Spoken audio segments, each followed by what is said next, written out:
पिछड़ों के विषय में विलंब आपने किया, गलती आपने की, घोर गलती की, ओमिशन आपने किया, और अब आप नंबर एक तो ये, और नंबर दो, अब आप पछतावा तो दूर, पछतावे को छुपा रहे हैं प्रेस कॉन्फ्रेंसेस करके, जो एक आज भी हुई है, अपने आप को बधाई का पात्र बता के।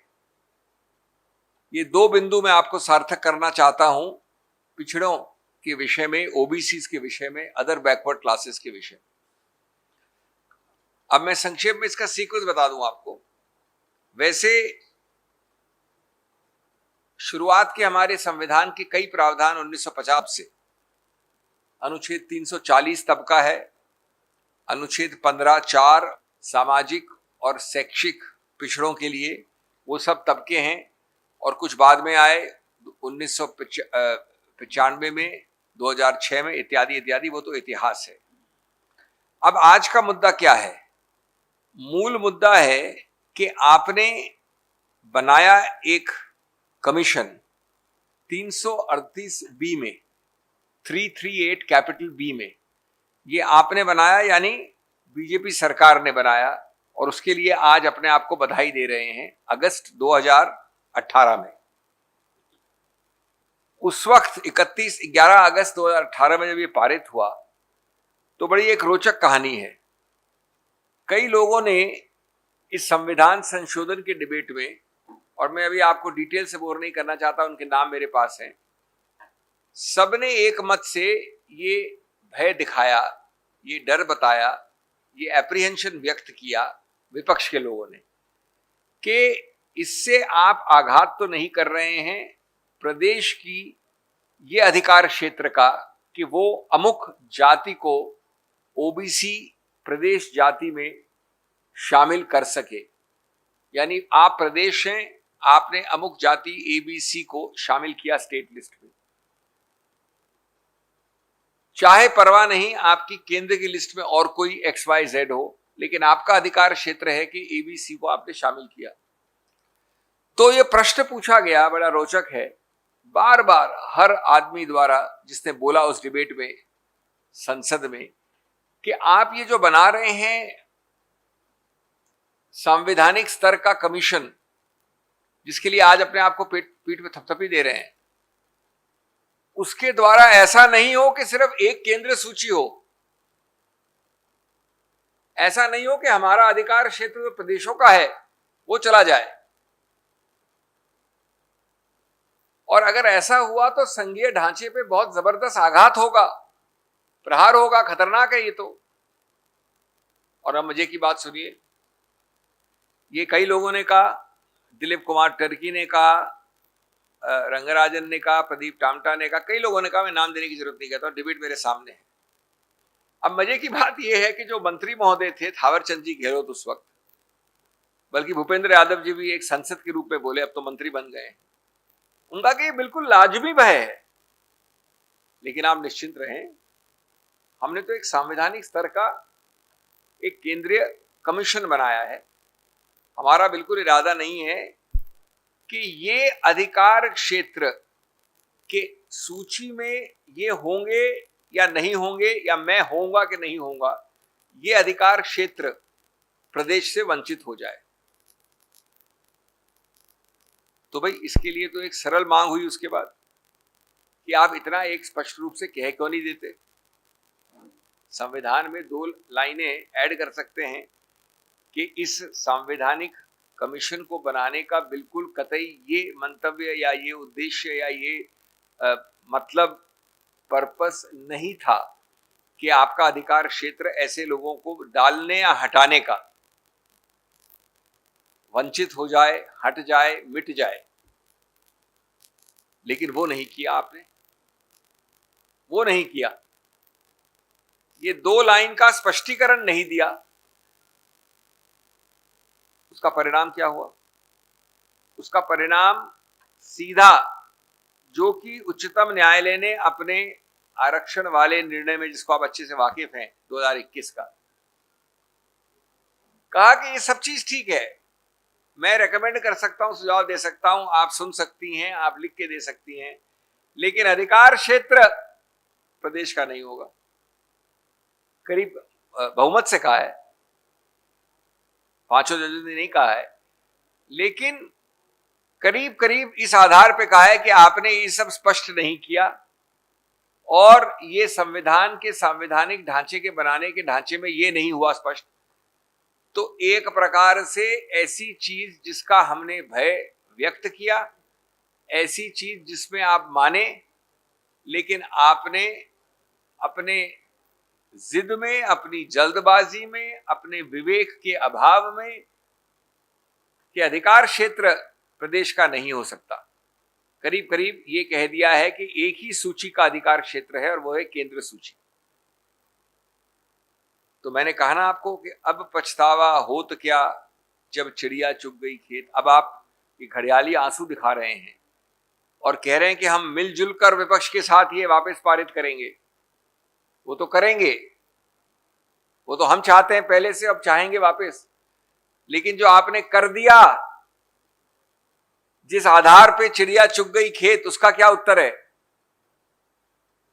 ये तो वो बात है जो इकबाल ने कही थी कि ये हमेशा होता है कि तारीख में जब खता की आपने तो लम्हों ने खता की और सदियों ने सजा पाई। उस तारीख में आपने जो खता की थी उसका कौन जवाब देगा? अब आप उसको रेक्टिफाई करेंगे, उसको संशोधन करेंगे, हमारा सहयोग मांगेंगे, वो बात नहीं है। 2 लाइन का स्पष्टीकरण चाहिए था। और सबसे मजाकिया बात यह है कि मैं पाता हूं, जब मैं करीब, हमारी तो पहले पूर्व घोषित थी प्रेस कॉन्फ्रेंस, मेरे आने के कुछ समय पहले मालूम पड़ा कि big thank you to honourable prime minister आया है बाय बीजेपी। तो मुझे हंसी भी आई, दुख भी हुआ, दया भी आई कि सच्चाई तो यह है कि आपके संरक्षण के अंतर्गत आपकी गलती से, आपकी लापरवाही से, आपकी जिद से, आपके ओवर कॉन्फिडेंस से यह स्पष्टीकरण नहीं आया।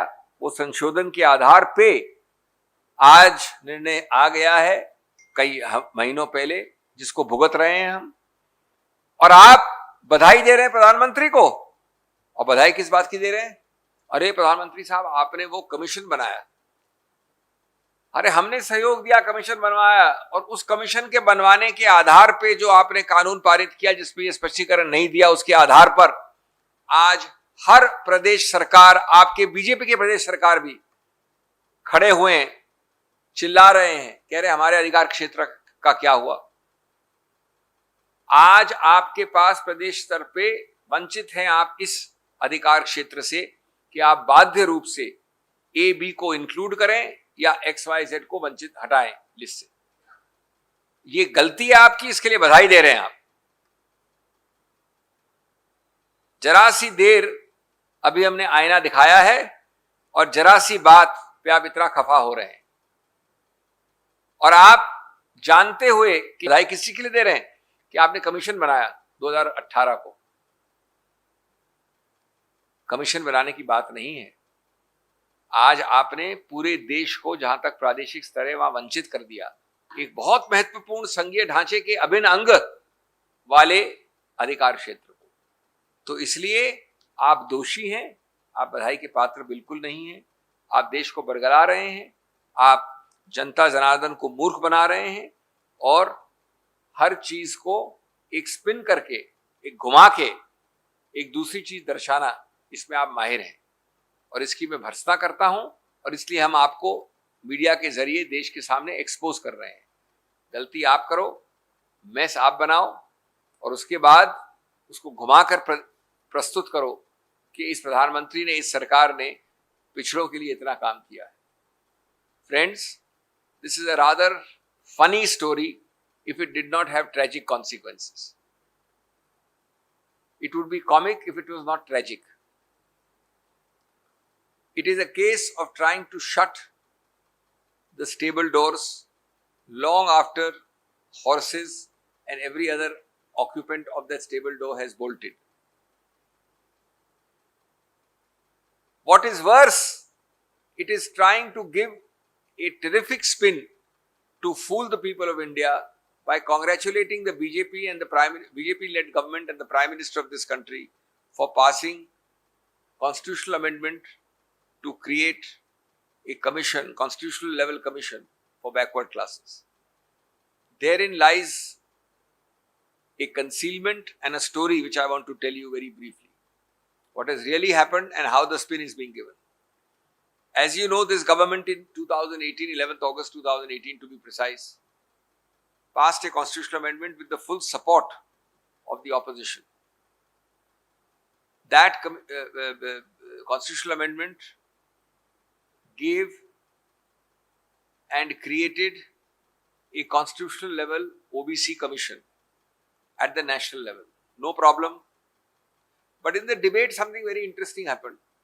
Speaker after speaker, the names are published in the debate of the opposition, said that we are the ones who want this, we are the ones who are supporting it. For God's sake, make sure that by chance, by inadvertence, by mistake, by overlooking, by oversight, it does not happen that the established power of the states at the state level, Pradeshik Star pe, to recommend names for inclusion, but to include names and make their own state list. So the state will have its own state list of OBCs. That should not go away. Those are clear apprehensions in black and white in debate in Parliament. The funny part, which I said would be tragic now, otherwise it would be funny, is that the then Minister, Mr. Gehlot, several BJP members, including then MP and now Minister, Mr. Bhupendra Yadav, agreed, as everybody in the House agreed, that it is not the intention to take away the state's right. You are quite right in making this apprehension, but then what happened? Your zid, your obstinacy, your negligence, your lack of care to attention in detail, your lack of attention to detail, your lack of care to detail. You did not add a two-line clarification that the creation of a national commission does not mean that the states will not have a list of inclusion or exclusion. At the state level, let us forget what the central list would do, whether it will be a parallel list, two lists, etc. But at the state level, how can that power go? Now, unfortunately, your blunder is costing the country dear. Your creation of a national commission has been interpreted by the Supreme Court in the recent 3-2 judgment that absent a clarification, only at the highest the states can recommend, but the list will be one list, not Pradeshik Star state level lists. Friends, is it not a very serious assault on the fundamentals of federalism, Sanghiya Dhancha? It cuts at the root because nobody is disputing that the states always had the power. You should have put that clarification, and today, now this adds further insult to injury. As I am coming here for the conference, which is pre-announced our AICC conference, I hear that the BJP has had a preemptive press conference giving self-congratulatory back thumps and back slaps, congratulating the BJP government and the Honorable Prime Minister for doing so much for backward classes. You can keep calling the glass 1/4 full, but what about the 3/4 empty? You made a national commission at the constitutional level for backward classes with our support and our instance. But by the absence of clarification, you have taken away the entire state's powers. And we are today suffering. Now, of course, you are coming with us and saying that we will get a constitutional amendment done. Of course we will. Now you are saying that we will rectify it. Of course we will. But what about what has already happened? So please look at the mirror. Remember Iqbal's words that for the mistakes of a few, history will not forgive an entire era and an entire generation. जैसा कि आपको मालूम है, लम्हों ने खता की, सदियों ने सजा पाई. Don't forget that this is a mirror to you and you are covering up the mirror. You are misleading the people of this country. You are making the people of this country believe otherwise by pure spin and not very good spin. Poor spin getting you no wickets. Namely, that we did so much, Prime Minister is to be congratulated. He is to be congratulated for reaching a stage where no state can make a state list of OBCs. Is this the congratulations you want the Prime Minister to receive? And is this what the country wants? Forget country, your BJP states are shouting. Of course, they are not able to shout publicly because of fear. BJP ruled states, non-BJP ruled states, no state can be asked to give up the power to even make lists for OBCs. And you are saying that we've done so much for OBCs. I think it's time you at least publicly admit it, have the grace and the large-heartedness and the magnanimity to do so. Do not live in a false sense of ego. Do not befool the people with self-congratulatory press conferences, which are comic because they are actually hiding a blunder. So you are congratulating for what? I don't know. Short point is that you bungled the amendment which is now used and interpreted to suggest that states have lost a vital power which is at the bedrock of federalism. Thank you.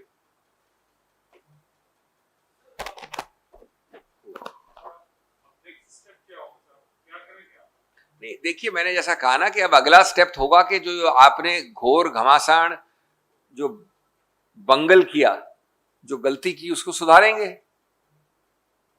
संविधान संशोधन होगा, हम इसकी अग्रणीय पंक्ति में हैं, लेकिन इसका मतलब है कि हम आपको याद नहीं दिलाएं कि उस वक्त क्या किया था आपने.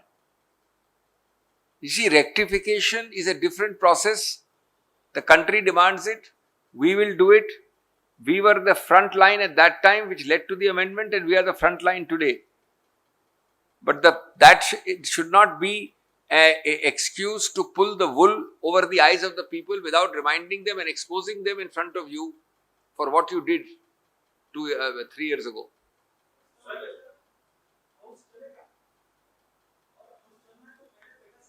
ये प्रश्न आप उनसे पूछिए जिनसे ये पूछना चाहिए. मैंने परसों ही प्रेस कॉन्फ्रेंस की, मैं दोहरा रहा हूं आपके लिए सिर्फ. हाउस अगले मिनट चलेगा, कल चलेगा, परसों चलेगा. एक छोटी सी चीज कर लीजिए और वो इतनी सरल है, इतनी छोटी है, इतनी संभव है कि बड़ा जाहिर है कि आप नहीं चाहते कि हाउस चले. वो ये है कि 2 प्रश्नों का उत्तर हाउस के अंदर दे दीजिए, 2, और उन दोनों का हां ना में उत्तर हो सकता है, 1 लाइन में उत्तर हो सकता है. क्या आपने सीधे या परोक्ष रूप से पेगासस खरीदा किसी भी सरकारी डिपार्टमेंट के नाम से? दूसरा, क्या आपने किसी व्यक्ति विशेष के विषय में इसका इस्तेमाल किया, और अगर हां तो उनके नाम. इस 2 लाइन के प्रश्न और 1 वाक्य के उत्तर के लिए हम तरस गया है, देश तरस गया है, लेकिन उत्तर आपको बड़े अजीबोगरीब मिले हैं. मैंने आपको 5 उत्तर गिनाए थे परसों, मैं दोहरा दूं. उत्तर नंबर 1 कि हम पूरी तरह से तत्पर हैं विचार विमर्श करने के लिए, लेकिन संसद के बाहर, संसद के अंदर नहीं. कभी आपने ऐसा कोई एक विकृत जवाब सुना है? अरे भाई, संसद चल रही है, आप कह रहे हो कि हम बाहर करने को तैयार हैं. क्यों? क्योंकि आपके पास छुपाने को बहुत है. आप छुपाना चाहते हैं और आप जानते हैं कि संसद के अंदर हम आपको पिन पॉइंट कर सकते हैं, आपको दोषी ठहरा सकते हैं, और आप घबराते हैं प्रिविलेज मोशन से और संसद में किसी रूप से मुद्दे को अवॉइड करने से. दूसरा प्रश्न आ रहा है कि ये तो जो बोलने वाला है तो होक्स है. तीसरा उत्तर आ रहा है कि एक बहुत बड़ा षड्यंत्र है, कॉन्स्पिरेसी है. मुद्दे पे एक भी नहीं आ रहा है. जैसा मैंने आपको उदाहरण दिया कि मैं अगर प्रश्न पूछूं कि क्या आप कल संसद गए थे, तो उसका उत्तर है हां या ना. जो उत्तर आ रहा है सरकार से वो है कि इस देश में संसद को जाने के लिए 4 मार्ग हैं, कोई भी चुना जा सकता है. दूसरा उत्तर आ रहा है कि जितना हक आपका है उतना ही हर नागरिक का है संसद जाने का. बहुत धन्यवाद, लेकिन जो हमने प्रश्न पूछा उसका उत्तर तो नहीं हुआ ये. तो हम लोग कहते हैं कि इसका मतलब होता है कि आप एडमिट कर रहे हैं कि जो हमने प्रश्न पूछा है उसका उत्तर एक ही है. दोनों हमारे प्रश्नों के उत्तर वही 2 हैं. जिसको आप संसद में नहीं देना चाहते, जिसको देने के में असमर्थ हैं, घबराए हैं, प्रिविलेज मोशन हो जाएगा नहीं तो आपके विरुद्ध, इत्यादि इत्यादि। तो उसी बात को वापस दोहराऊं क्या मैं? I didn't hear you, sorry. Look, I don't want to be very curt or quick on commenting on what is a very serious matter for the nation. And unlike the current government, we are far more responsible in opposition. But let me tell you, God forbid if one of these two states elsewhere was a non-BJP ruled state. God forbid that anything like this happens or recurs in any other part of India. God forbid that West Bengal and some other state have this. Do you know what the BJP would do? Do you know what our great ministers would do? They would start talking from army to president's rule. Have you seen these double standards?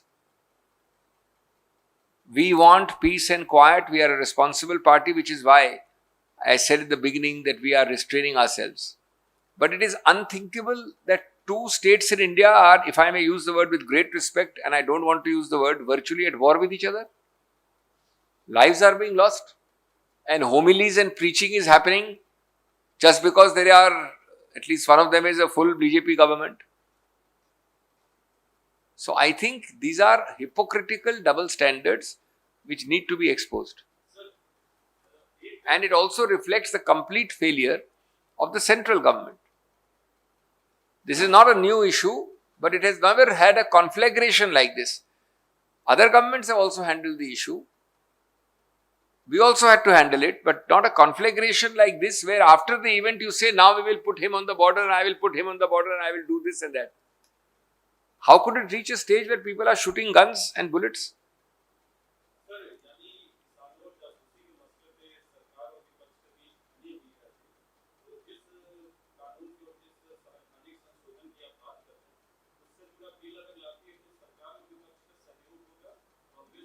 अरे सहयोग तो होना ही पड़ेगा। हमने तो सहयोग पहले दिया था, 2018 की दिया था। आपने उस वक्त उसमें एक दो लाइन स्पष्टीकरण नहीं दिया, जिद में कि हम आइडियल करते हैं, हम सबसे अच्छे ड्राफ्ट्समैन हैं देश के। अब तो उसको जो अगर आपने कोई छेद कर दिया है तो उसको भरना तो पड़ेगा ना भैया। और इसलिए सहयोग की बात नहीं है, बात है कि सहयोग तो निश्चित है, हम मांग कर रहे हैं। उल्टा सहयोग दूर की बात है, हम तो मांग कर रहे हैं, लेकिन जो आपने ब्लंडर किया, जो छेद आपने बनाया, जो बाढ़ आई उस छेद से, उसको कौन जवाबदेही करेगा?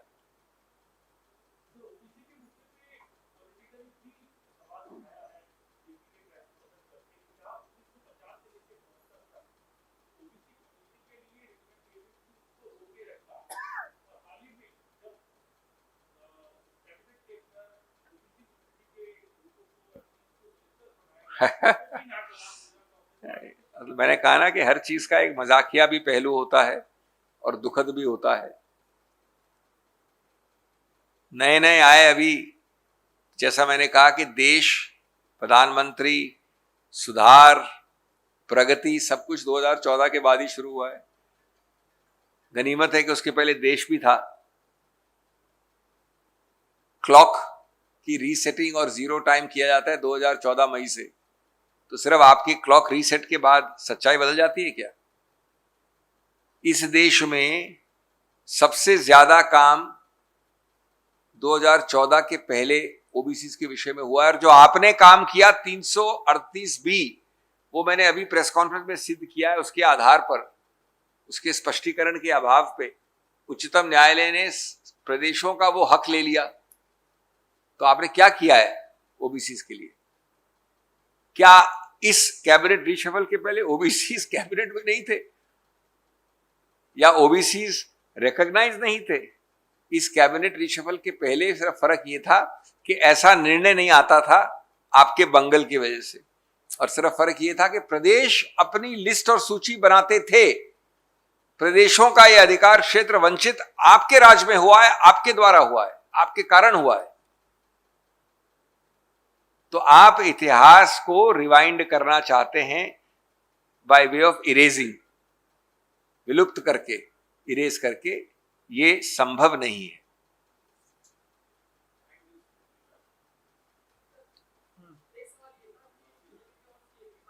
किसके आपसे? हाँ,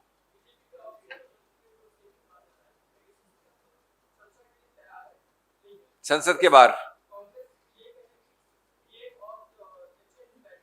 बिल्कुल नहीं।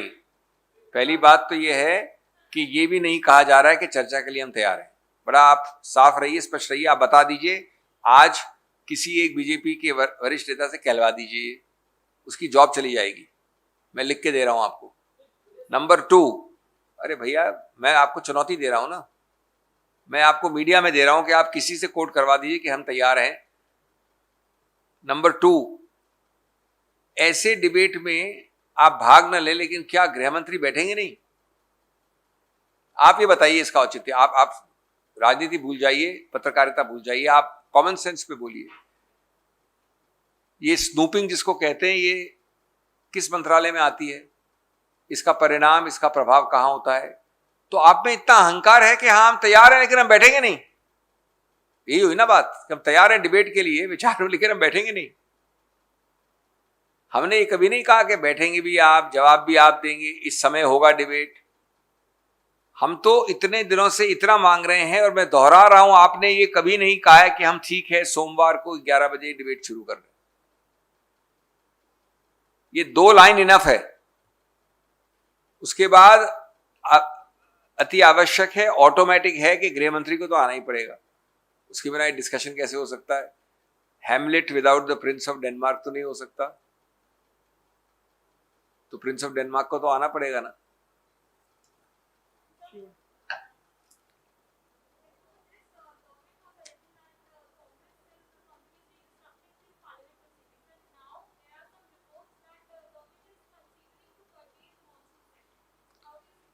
I have already answered.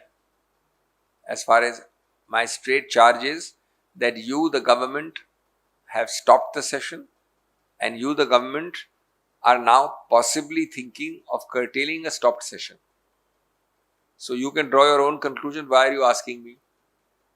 You made sure that for 9 or 10 days it has not functioned, and you are now finding the first fault as an excuse to do the second fault, namely curtail it. So look at your zid, your obstinacy, your mulish, stony obstinacy.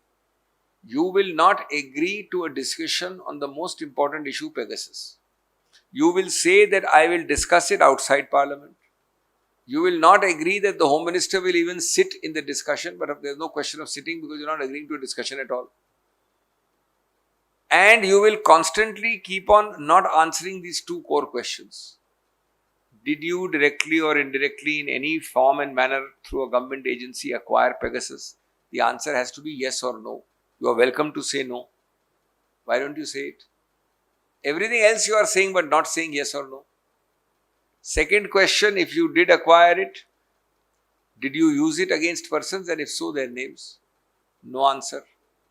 So you are obstructing, and you are now using the existing obstruction for 9-10 days as an excuse to wind up.